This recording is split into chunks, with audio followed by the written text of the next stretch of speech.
pada malam hari ini dalam rangka mempersiapkan pelayanan kami pada Minggu 15 Februari 2026 yang akan datang dalam Minggu Transfigurasi.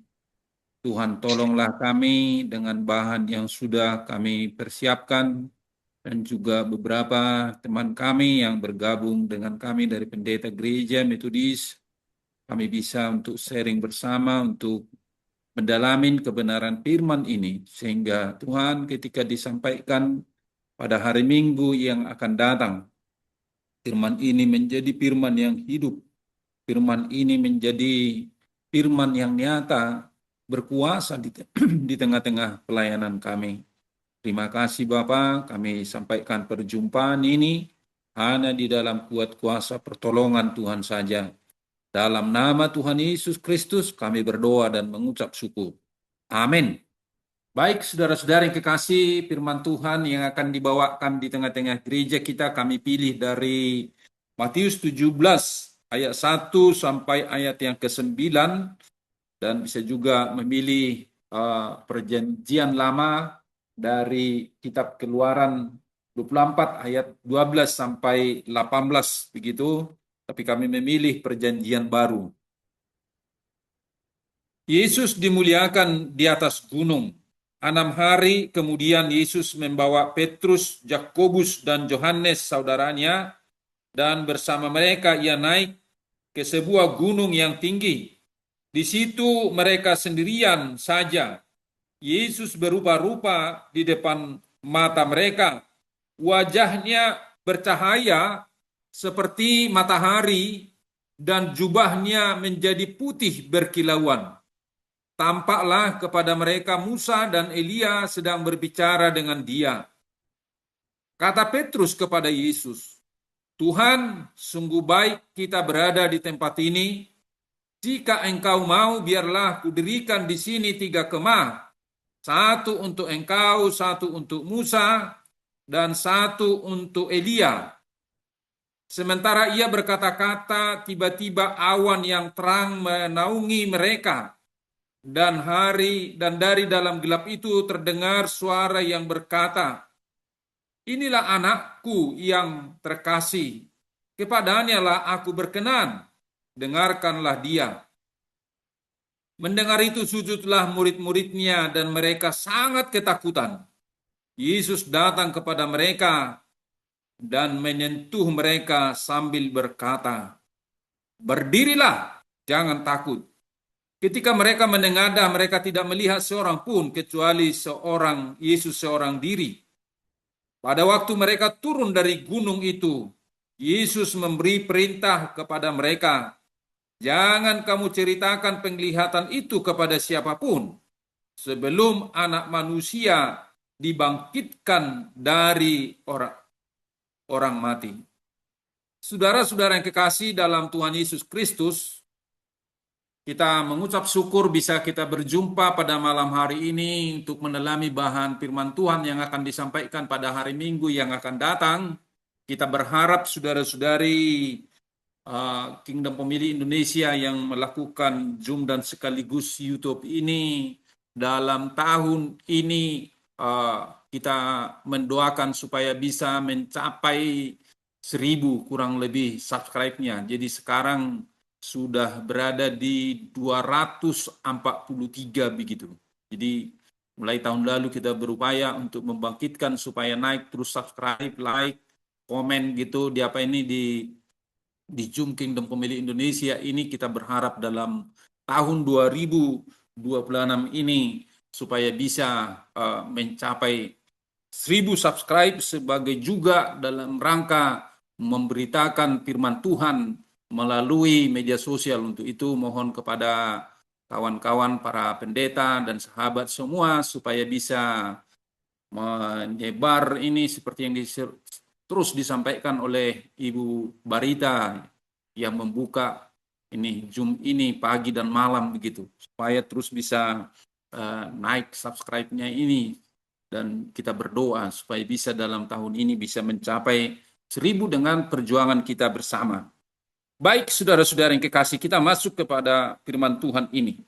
Ini saudara-saudari dalam Injil Matius ini pemberitahuan pertama tentang penderitaan Yesus dan syarat-syarat mengikut dia. Jadi setelah 6 hari setelah pemberitahuan yang pertama itu, dia memberitahukan bahwasannya anak manusia itu akan pergi ke Yerusalem dan diadili, dihukum dan mati di sana, dan pada hari yang ketiga bangkit pula dari antara orang mati. 6 hari kemudian mereka naik ke atas sebuah gunung gitu.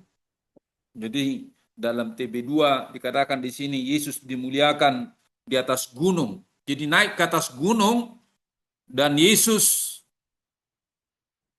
dikukuhkan betul-betul di situ bahwasanya inilah anakku yang kukasihi, kepadanya lah aku berkenan. Kita nanti mau melihat itu semua sesuai dengan tema pada malam hari ini, bahwasanya dari gunung ke lembah, pengalaman rohani untuk pelayanan nyata dalam kehidupan kita sebagai anak-anak Tuhan. Jadi kita tahu saudara-saudari, bagi orang Israel itu gunung sebagai penyataan penampakan Tuhan, saudara-saudari, atau seperti dalam minggu transfigurasi pada minggu ini, bahwasanya Allah itu sering menyatakan dan menunjukkan kehadirannya melalui gunung gitu kan. Jadi kita tahu misalnya Musa menerima 2 loh batu itu di gunung gitu.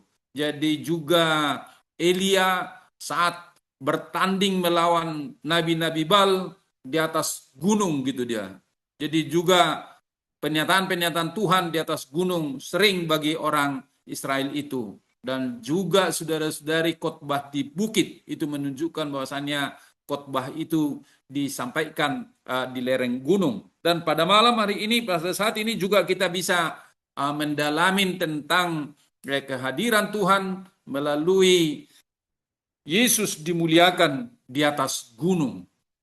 Jadi saudara-saudari, kita mau lihat lebih dalam kebenaran firman Tuhan ini, sehingga betul-betul firman Tuhan ini kita renungkan gitu untuk menjadi pemberitaan kita pada hari Minggu yang akan datang. Dari gunung ke lembah spiritualitas untuk dalam dunia nyata, dalam pelayanan yang mau kita lakukan gitu. Jadi barangkali Pendeta Jonathan ataupun Saudara Jonathan mungkin tahu tempat itu ketika kami pelayanan di Rantau Perapat atau Labuhan Batu Selatan gitu, pernah kami mengambil kayu di atas gunung, dan juga saya waktu itu memimpin jemaat itu sampai bergotong royong karena susahnya jalan begitu. Lalu mereka sambil lalu mengatakan ketika sudah naik ke atas gunung itu eh, ongkos ke surga barangkali 5.000 lagi lah begitu, gara-gara tingginya gunung itu begitu. Jadi sangat penting saudara-saudari gunung itu. Dan ketika saya masih aktif mengajar di STT Bandar Baru, saya juga sering mendaki ke gunung. Ada di sana namanya Gunung Bukit Gundul begitu. Jadi saya juga mau sering sendirian di situ. Dan juga kita juga bisa melihat misalkan orang yang sudah populer secara nasional, misalnya Rocky Gerung gitu. Dia suka juga naik manjat gunung itu kan. Dan juga tokoh seperti Magnis Suseno, Prof. Magnis Suseno itu juga dia penyuka gunung gitu. Nah, jadi tak tahu mereka itu menjadi penyuka gunung karena pengaruh dari Alkitab gitu ya. Tapi kita mau melihat lebih dalam apa makna gunung itu nantinya. Jadi iman sejati tidak diuji di puncak kenyamanan spiritual, melainkan saat kita turun ke lembah kehidupan yang penuh tantangan. Kisah transfigurasi bukan sekedar pamer kemuliaan ilahi, melainkan sebuah pola kita mendaki untuk diisi dan kita turun untuk melayani. Ini sangat penting. Dalam minggu transfigurasi ini ketika kita memahami tentang gunung itu, kita mendaki untuk diisi dan kita turun untuk melayani. Jadi saudara-saudara yang kekasih, bisa juga kita lihat skema kebenaran daripada gunung ke lembah ini, bagaimana kita bisa menimbangkan spiritualitas kita. Gunung itu melambangkan bahwasannya kita tahu untuk bersekutu dengan Tuhan, menyatu dengan Tuhan gitu. Lalu lembah itu untuk menunjukkan pelayanan gitu. Jadi ini bisa kita lihat saudara-saudari dalam gambar-gambar ini bagaimana susahnya ke gunung itu untuk bisa mengalami transformasi ataupun mengalami metamorfose di situ gitu. Nah itu. Jadi gunung ini juga bisa menjadi satu tempat institusionalisasi rohani kita gitu. Dan kita hanya berada di atas gunung itu dan hanya memikir-mikirkan saja gitu. Fokus kepada gunung itu. Tapi melalui pada malam hari ini, bagaimana kita bisa terjun ke bawah itu. Setelah kita mendaki gunung, lalu bagaimana kita bisa terjun ke bawah. Kita mendapat mandat, dengarkanlah dia gitu. Jadi fokus utama kita adalah otoritas Kristus sebagai jembatan menuju pengabdian selanjutnya. Apakah itu dalam merawat bumi, apakah itu persoalan pendidikan, apakah itu persoalan ekonomi di tengah-tengah masyarakat itu, apakah itu persoalan-persoalan sosial begitu. Jadi itu yang mau kita lihat lebih dalam. Itu adalah menjadi pelayanan yang nyata di tengah-tengah kehidupan kita. Jadi kita mau melihat bahwasannya siklus sehat kita dari gunung ke lembah gitu, dari kontemplasi yang hidup harus menghasilkan pelayanan yang segar dan berdampak luas dalam kehidupan kita sebagai anak-anak Tuhan.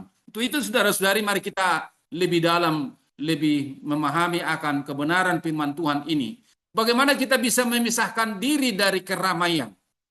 Pentingnya solitud dan lingkaran terdalam begitu. Kita bisa melihat siapa itu yang menjadi lingkaran terdalam itu. Bisa kita lihat dalam ayat 1 itu, yaitu Yakobus, Petrus, dan juga Yohanes naik ke atas gunung gitu.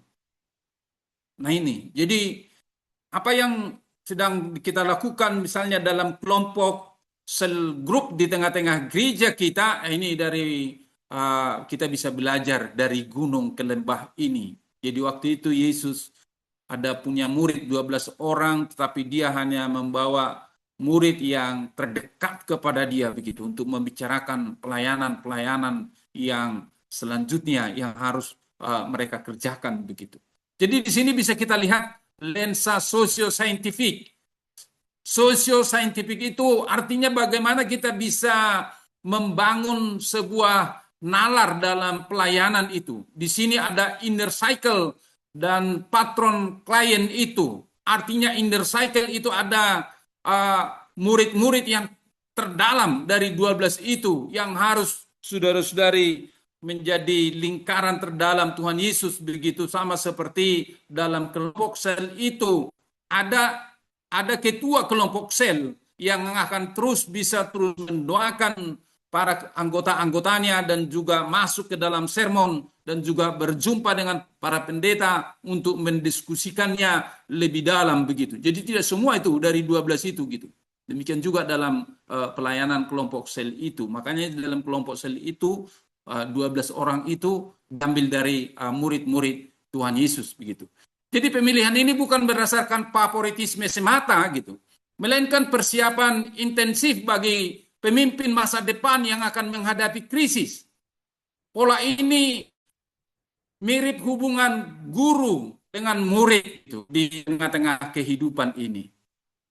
Jadi ada ruang liminal, ruang yang terbatas bagi para murid itu. Gunung adalah perbatasan antara dunia manusia dan ilahi. Kita perlu keluar dari zona nyaman rutinitas kita untuk mengalami realitas adi kodrati itu. Jadi mari kita melihat lebih dalam bahwasannya pemahaman tentang gunung di sini adalah bagaimana kita berjumpa dengan adi kodrati.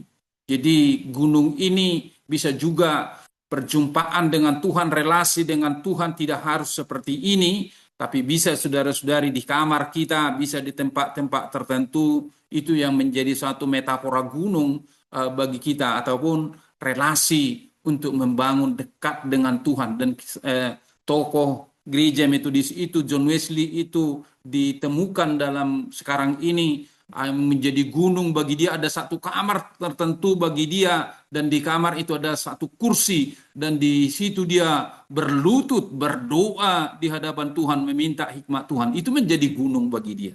Jadi mari kita perdalam lebih dalam sesuai dengan kebutuhan kita masing-masing para hamba-hamba Tuhan, di mana menjadi gunung bagi kita untuk bisa semakin merasakan kemuliaan Tuhan itu. Jadi di sini bukan persoalan tepat yang mau dikatakan, tapi mau menunjukkan perjumpaan kita dengan Tuhan supaya kita lebih dekat, saudara-saudari. Kita bisa melihat dalam pembacaan tadi ada metamorfo begitu kan? Artinya ada peningkatan hakikat batinnya, perubahan rupa yang begitu dalam dari Tuhan Yesus. Ini saudara-saudara, ini bukan berubah substansi, melainkan peningkapan kemuliaan yang selama ini tersembunyi atau betul-betul sebagaimana minggu ini mengalami transfigurasi gitu. Kontras dengan Musa. Musa hanya memantulkan cahaya, tetapi Yesus adalah sumber cahaya itu sendiri.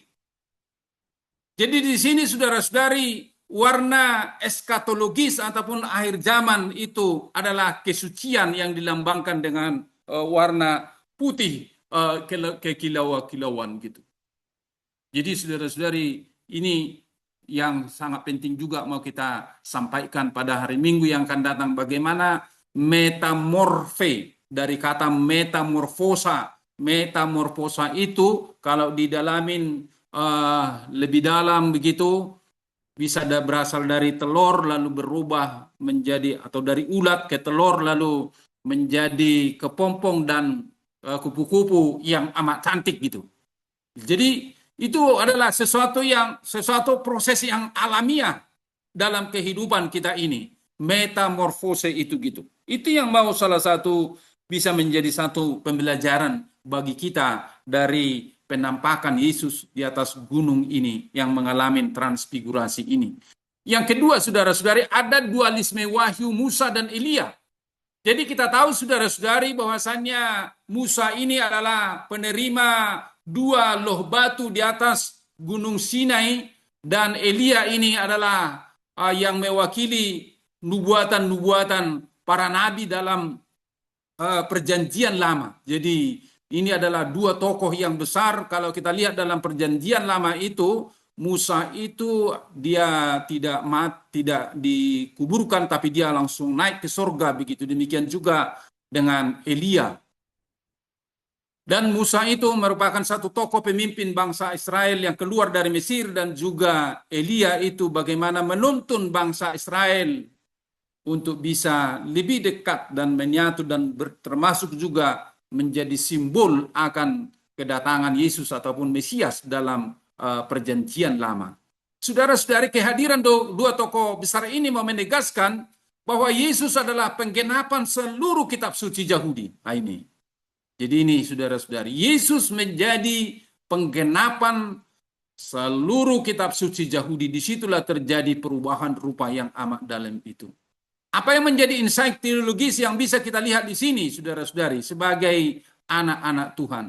Mereka berbicara tentang eksodus Yesus ke Yerusalem. Di Yerusalem, Yesus akan memimpin pembebasan baru, bukan dari penjajahan politik, bukan dari perbudakan ataupun penjajahan begitu, tetapi Yesus itu akan membebaskan manusia dari dosa dan maut. Ini legitimasi sejarah keselamatan yang harus kita tahu begitu. Jadi dia bukan raja politik, bukan raja duniawi, tapi dia adalah raja surgawi. Kalau Musa memimpin bangsa Israel keluar dari tanah Mesir menjadi satu bangsa untuk menuju tanah Kanaan, tapi Yesus itu untuk melegitimasi sejarah keselamatan, membawa manusia itu keluar dari dosa, dari maut begitu. Itu saudara-saudari. Dan juga bisa kita lihat saudara-saudari, godaan zona nyaman respon Petrus dan eskapisme spiritual bisa terjadi gitu. Tuhan, betapa bahagianya kami berada di tempat ini. Jadi saat dia melihat terjadi perubahan rupa yang amat dalam itu, lalu di situ datang Elia dan juga Musa, bagaimana Petrus yang juga mewakili para murid. Tuhan, betapa bahagianya kami berada di tempat ini. Ini dalam analisa psikologis, Petrus ingin membekukan waktu. Ia menyuarakan keinginan universal manusia untuk mempertahankan ekstasi rohani dan menghindari penderitaan di lembah gini. Nah, ini saudara-saudari. Jadi eskapisme spiritual di sini, dia mau mencari stabilitas di atas gunung saat Yesus sedang mempersiapkan perjalanan menuju salib gitu. Jadi ini bisa kita lihat. Tuhan, betapa bahagianya kami berada di tempat ini. Jadi ini bisa saudara-saudari betapa kadang kita enak sekali saat kita bersekutu dengan Tuhan. Tak tahu saudara-saudara, saya masih mempraktekkan sering 5R dalam hidup saya begitu. Yaitu rajin baca firman, rajin berdoa, rajin ibadah, rajin berpuasa, rajin memberikan persembahan. Jadi saat kita melakukan puasa itu, kita bisa merasa nyaman dengan Tuhan gitu. Tapi kita bisa melihat saudara-saudari, apa yang menjadi respon Petrus gitu, yang mewakili para murid. Betapa bahagianya kami berada di tempat ini. Betapa kami bahagianya kami ketika kami melihat kemuliaan Tuhan itu. Padahal Yesus sedang mempersiapkan mereka bagaimana mereka memahami salib yang sebenarnya yang akan dihadapi Yesus begitu. Ketika disampaikan dalam pemberitahuan pertama bahwasannya anak manusia itu akan berangkat ke Yerusalem, mati dan dibunuh pada hari yang ketiga, akan bangkit. Tidak masuk dalam nalar mereka. Karena kenapa? Yesus itu bagi mereka adalah raja politik. Yesus itu adalah Tuhan yang akan membebaskan mereka dari penjajahan Romawi pada masa itu gitu. Jadi saudara-saudari, kita bisa melihat respon Petrus tadi. Dia mau mendirikan 3 kemah. Ini secara institusionalisasi yang keliru begitu. Bagaimana dia mau mempermanenkan perjumpaan itu? Biarlah kami dirikan di sini 3 kemah. Usulan Petrus, mari kudirikan 3 kemah ataupun skenas. Ini adalah upaya manusia untuk mengurung pengalaman ilahi dalam bangunan fisik atau institusi, saudara-saudari. Ini mari kita lihat lebih dalam nanti atau kita diskusikan begitu.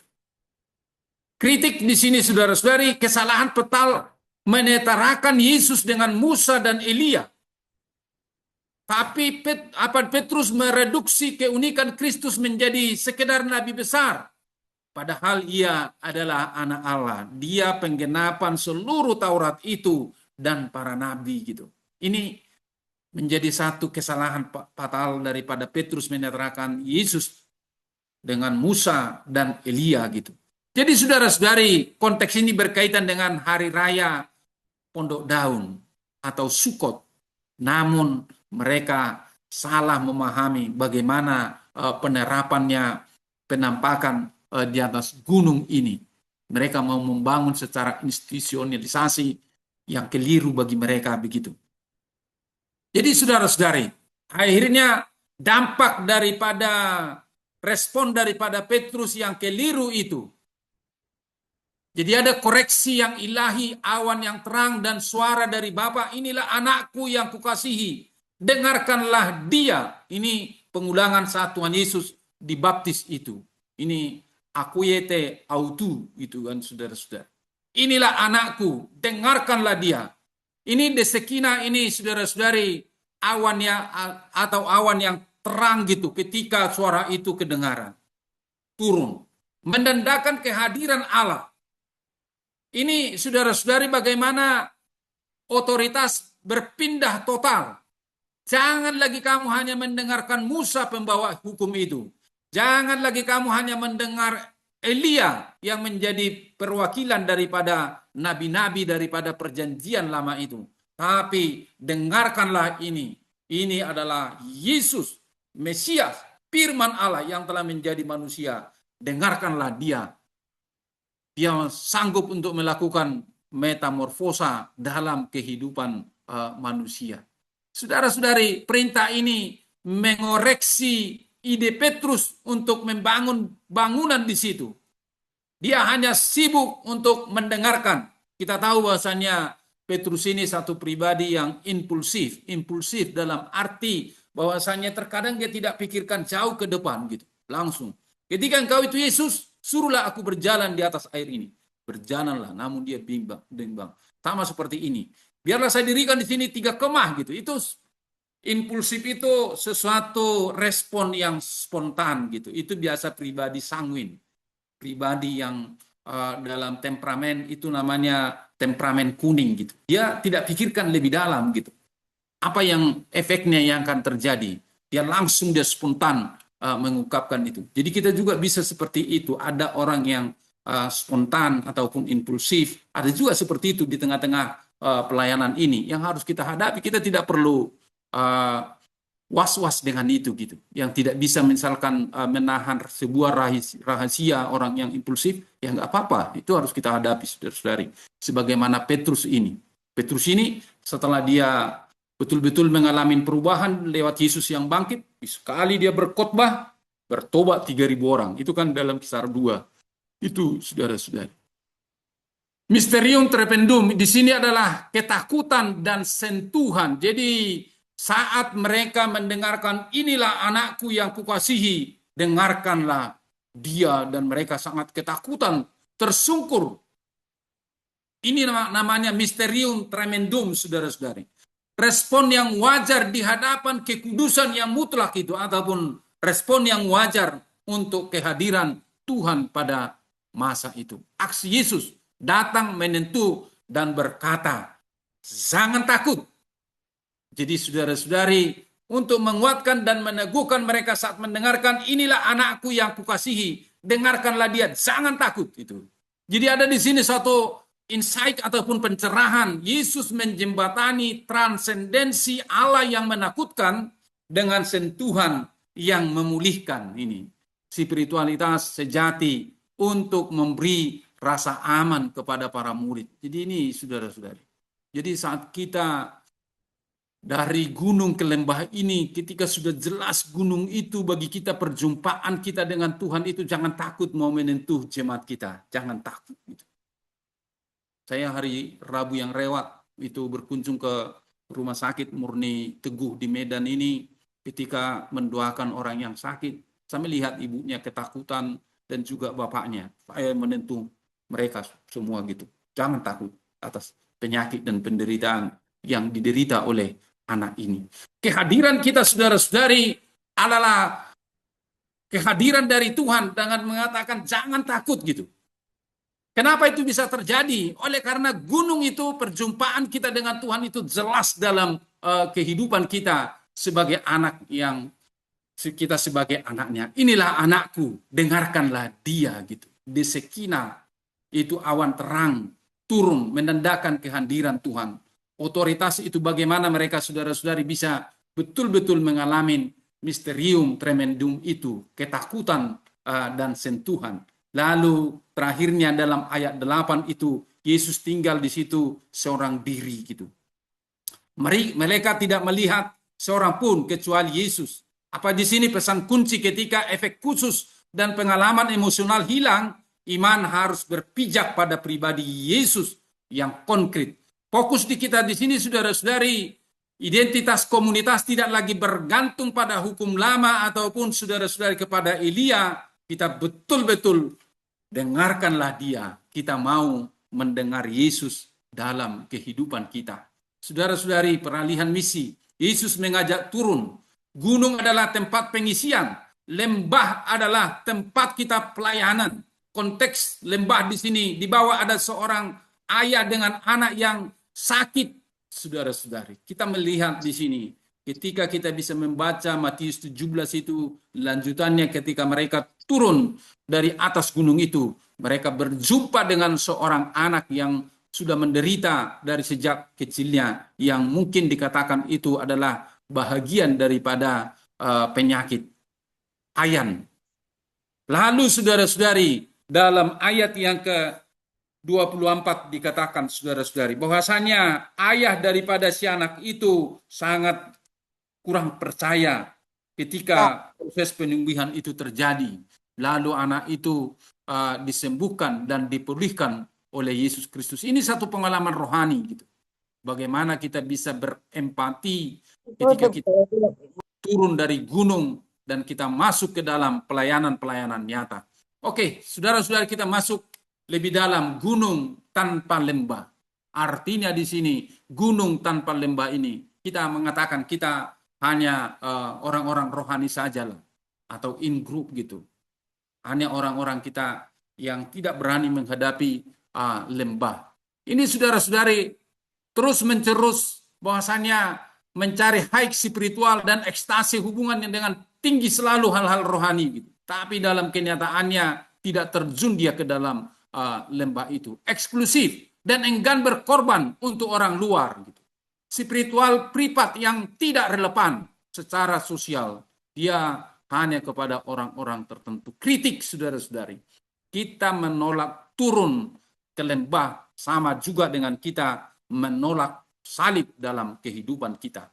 Itu yang pertama. Bahaya ekstrim yang kedua saudara-saudara, lembah tanpa gunung adalah aktivisme tanpa spiritualitas gitu. Burnout burnout itu artinya adalah kita mengalami kelelahan rohani gitu. Kelelahan kronis dan kehilangan makna dalam kehidupan ini, dalam pelayanan ini. Pelayanan menjadi rutinitas, kering atau sekedar kerja sosial. Karena kenapa? Kita tidak mampu melihat hubungan antara gunung dan lembah itu. Ada tekanan produktivitas untuk mengalahkan kontemplasi yang seharusnya ada aksi ataupun diakonia gitu. Tapi kita mau tanpa doa. Presekuomai, artinya kita mau tanpa doa gitu. Itu saudara-saudari lembah tanpa gunung. Kita tidak bisa memberi apa yang tidak kita miliki. Apa yang tidak kita miliki. Ini saudara-saudari kita harus pahami ini. Lembah tanpa gunung. Ritme Yesus saudara-saudari harus ada harmonisasi kontemplasi dan aksi kita gitu. Jadi gunung itu menjadi contemplation, identitas, power, prosekomai artinya tadi adalah hubungan kita dengan Tuhan yang lebih dalam. Lembah itu adalah action, kasih ataupun efek diakonia kita dalam dunia nyata kita ini. Ini pola Yesus saudara-saudari. Meningkir ke tempat sunyi lalu kembali melayani. Bukan memilih salah satu, tapi membangun siklus terus. Dengarkan dia di gunung, lakukan firman-Nya di lembah. Ini, mari saudara-saudara yang kekasih, ini menjadi satu refleksi diri bagi kita untuk mendalami firman Tuhan ini. Di mana posisi kita saat ini? Apakah saya punya jadwal rutin untuk naik ke gunung, atau saat teduh, atau retreat saudara-saudari? Mari kita sadari gitu, sebagai para hamba-hamba Tuhan. Dan juga mau kita ajak jemaat itu untuk memahami makna gunung itu sebenarnya. Apakah saya mendengar suara Tuhan atau hanya suara kesibukan saya? Suara perasaan saya, betul-betulkah itu suara Tuhan begitu? Evaluasilah lembah. Apakah spiritualis saya berdampak pada orang sakit, pada orang miskin, atau yang butuh di sekitar kita begitu? Ini harus kita evaluasi yang menjadi lembah bagi kita. Sehingga antara gunung dan lembah itu betul-betul menyatu, tak bisa dipisahkan antara lembah dan gunung itu. Apakah saya menghindari penderitaan sesama demi kenyamanan rohani? Mari kita sadarin gitu. Apakah kita mengelak di tengah-tengah masyarakat ketika ada persoalan-persoalan lembah begitu? Hari malam hari ini saat kita mau merenungkan ini, kita mau betul-betul melihat gunung dan lembah itu menjadi satu kesatuan. Lalu bagaimana kita mau berkomitmenlah kita. Setelah kita memahami, membawa gunung ke lembah ini harus nyata dalam kehidupan kita sebagai para hamba Tuhan dan juga para umatnya. Mari kita meluangkan waktu kita 15-30 menit hening kita setiap hari begitu. Kita bisa saudara-saudara. Zaman yang kita hadapi ini, zaman yang kacau balau ini, saya sudah mengikuti Sabda Indonesia begitu yang terus-menerus mendalamin kebenaran firman Tuhan dan juga pernah berada di Jogja gitu bulan 11 yang lalu dalam menghadapi zaman ini. Ini namanya zaman kacau balau. Sepertinya hubungan kita dengan orang tua dengan anak sepertinya kita terbatas saat ini. Orang sibuk dengan gadgetnya, media sosial masing-masing. Rupanya kita melalui ini, komitmen gunung kita harus mau memberikan waktu kita yang berkualitas dengan Tuhan gitu. Kita membaca firman Tuhan 15 menit. Bercakap-cakap dengan Tuhan gitu 15 menit. Dan juga mempercakapkan tentang Tuhan 15 menit. Itu saudara-saudara. Kalau itu bisa terjadi di dalam kehidupan kita, maka pelayanan dari gunung ke lembah itu akan menjadi nyata gitu. Ada puasa atau retreat rohani singkat bagi kita. Sangat apa saudara-saudara? Terkadang enak gitu. Saya ketika menyampaikan firman Tuhan, kalau puasa Jumatnya, hari Minggunya gitu, bisa kita rasakan kuasa firman Tuhan itu mengalir dan sampai kepada umat itu. Dan setelah selesai, kita bisa bersaksi di luar dari jangkauan yang saya persiapkan itu, rupanya Tuhan sudah mempersiapkan. Seperti yang saya katakan di awal tadi, saat kita gitu sebelum tampil di atas mimbar itu, kita betul-betul mempersiapkan diri. Jadi bahan yang ada bagi kita malam hari ini dari kurang lebih 50 buku diramu begitu.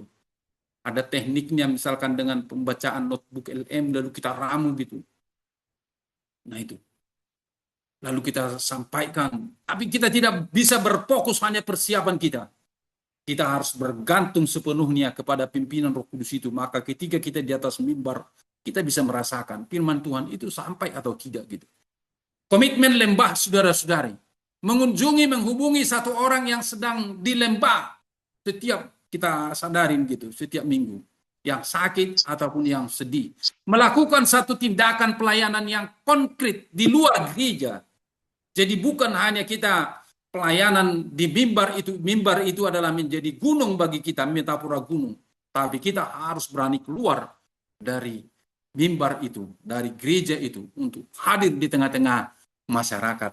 Kebangkitan Kristus memberikan makna pengalaman baru bagi kita di gunung dan kekuatan untuk hidup dalam lembah. Biarlah saudara-saudari, kebenaran firman Tuhan ini bisa kita sadarin, semakin menguatkan dan meneguhkan kita sebagai anak-anak Tuhan. Terima kasih, Tuhan memberkati kita semua. Kita berdoa. Bapa kami dalam Tuhan Yesus Kristus, terima kasih Tuhan. Hamba-Mu ketika sudah menanamkan firman-Mu pada malam hari ini yang akan disampaikan di tengah-tengah gereja pada minggu yang akan datang, hamba bisa menyampaikan hamba apa yang sudah persiapkan, tetapi Roh Tuhan akan bersama-sama dengan kami saat kami menanam firman-Mu ini di tengah-tengah gereja kami yang kami layani masing-masing. Terima kasih Bapa untuk perjumpaan kami pada malam hari ini. Biarlah ini menjadi perjumpaan yang berarti dan bahkan bisa menjadi satu reuni kecil-kecilan untuk kami para mahasiswa-mahasiswa STT Bandar Baru yang pernah kami menimba ilmu, dan kami bisa bersharing bersama untuk firman Tuhan yang akan kami sampaikan pada minggu yang akan datang. Terpuji, termulialah Engkau Bapa. Dalam nama Tuhan Yesus kami berdoa dan mengucap syukur. Amin.